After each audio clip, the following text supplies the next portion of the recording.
Si vous êtes freelance et que vous ne trouvez pas de clients ou très peu de clients, vous galérez à trouver des clients, vous faites certainement face à l'un de ces deux problèmes.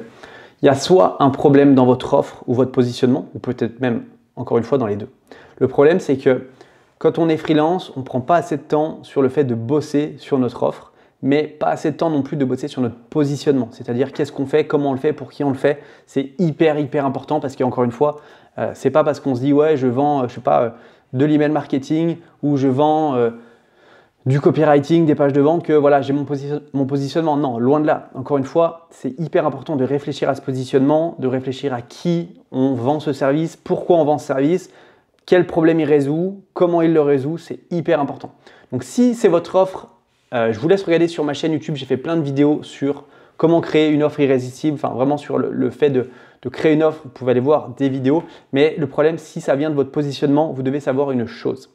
C'est pas parce que vous êtes positionné sur un secteur ou un type de contenu que vous ne pouvez pas en changer en fait. C'est-à-dire que moi, quand j'étais encore une fois freelance en email marketing, freelance en copywriting pour les SaaS du BTP quand je me suis lancé, j'avais envie de changer, j'avais besoin de faire autre chose. J'avais bossé pendant 10 ans dans le secteur du bâtiment, j'avais bossé pendant plus d'1 an dans le secteur du copywriting pour les SaaS du bâtiment et j'avais fait le tour, j'avais vraiment envie de changer, de faire autre chose.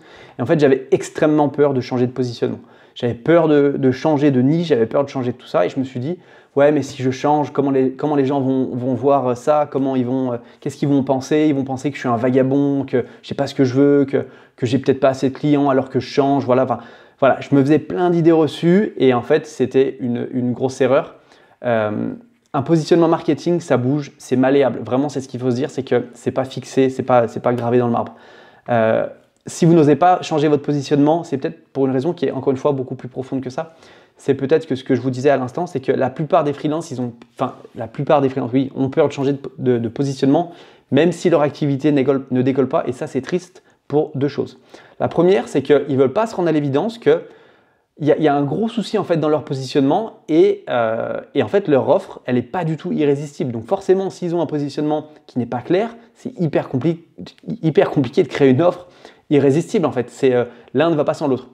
Donc ça, c'est la première chose. La deuxième chose, c'est qu'ils ont peur du regard des autres, peur d'être vus comme encore une fois des vagabonds, des gars des personnes qui se cherchent, voilà.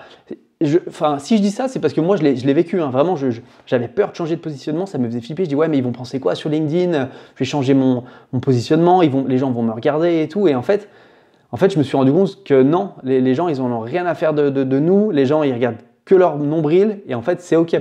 Donc, moi, quelques mois après m'être lancé, j'ai longtemps, encore une fois, hésité à changer de positionnement. Je me suis dit non, voilà, j'ai pas envie d'être vu comme le mec qui change de chemise, qui retourne sa chemise, qui est là. J'ai envie d'être le mec qui est droit dans ses baskets, qui sait ce qu'il fait, il avance et tout. Le mec, il est hyper inspirant et tout. Et en fait, c'est une grosse bêtise.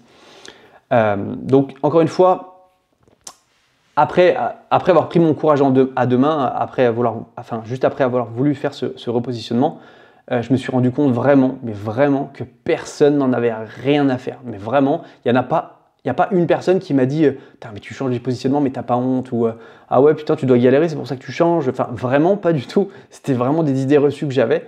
Les gens se soucient que d'eux-mêmes. Et d'un côté, c'est bien, parce qu'on se dit au moins c'est tranquille. D'un côté, c'est triste, parce que voilà, tout le monde pense qu'à son nombril et c'est dommage. Si on pouvait un peu s'aider, ce serait un petit peu mieux, je pense. Mais bref, dans l'idée, c'est que la seule chose que les gens. La seule chose à quoi les gens s'intéressent, c'est eux-mêmes. Et il y a une expression en anglais qui dit « People don't care about you, they care about themselves ». Et en fait, c'est la vérité. On s'en fait que pour nous-mêmes. Donc vraiment, la plupart du temps, les freelances ne veulent pas changer de positionnement par rapport au regard des autres. Et si c'est votre cas aujourd'hui, j'aimerais vous dire que vraiment, les gens s'en foutent. Et si vous avez envie de changer, c'est OK.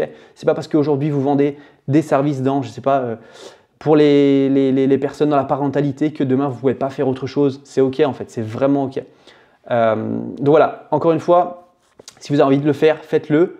Vous pouvez changer 18 fois de positionnement, ou si vous avez envie de le faire, encore une fois, vous n'êtes pas le centre du monde. Dites-vous que c'est OK, les gens sont pas toujours derrière leur écran à regarder ce que vous faites. Vous n'êtes pas le centre du monde, encore une fois, c'est un peu triste à dire, mais c'est la vérité.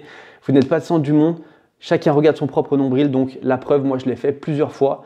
Il y a 3 ans, je faisais du copywriting pour les SaaS du BTP. Il y a encore quelques mois en arrière, Je vendais mes services d'email marketing aux e-commerçants, j'ai vendu des tunnels de vente, j'ai vendu plein de choses. Et en fait, c'est OK, mon positionnement, il change un petit peu et c'est OK. Et ça se trouve, d'ici 5 ans, je ferai peut-être autre chose. Donc, encore une fois, n'ayez pas peur de changer de positionnement. Libérez-vous du regard des autres. Osez changer de positionnement et vous vous remercierez plus tard. Vraiment, c'est hyper important. Donc voilà, c'était, je pense, une chose qui était importante d'éclaircir. En tout cas, je voulais vous le partager parce que moi, vraiment, ça m'a travaillé pendant très longtemps, ce changement de positionnement. Je me disais, ouais, les gens, ils vont dire ça, blabla. Non, franchement, non. Faites ce que vous avez envie de faire. La seule personne à qui vous devez impressionner, c'est vous-même. N'essayez pas de penser ce que les autres vont penser de vous. On s'en fout vraiment. Si vous avez envie de changer de positionnement, ne vous en faites pas. Changez de positionnement et c'est OK. Si ça vous intéresse, j'ai créé une newsletter où je parle d'acquisition de clients, de freelancing et de vente. Et encore une fois, si ça vous intéresse, le lien est dans la description. Et moi, je vous dis à très vite.